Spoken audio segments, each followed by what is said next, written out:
Napakalupit mo talaga, BBM. Hari ka talaga ng sablay. Isa ka talagang tanga. Bakit?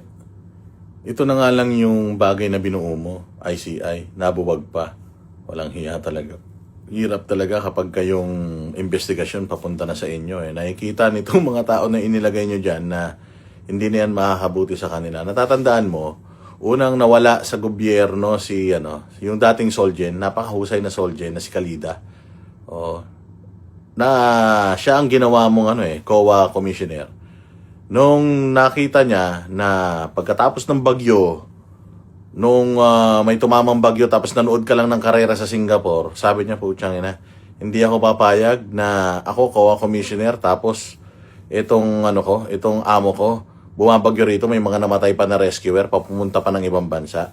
Ako ang mag-o-audit nitong ganitong klase ng tao, wag na uy. Sabi niya, alam niya na lulubog siya Kaya nauna na siya umalis, si Kalida. Ngayon, tingnan mo, ICI. Sino una nawala? Si Magalong. Pangalawa, si Singson. Ngayon naman, yung babae, si Rosana Fajardo. Kanyang katindi, ganyang kabulok.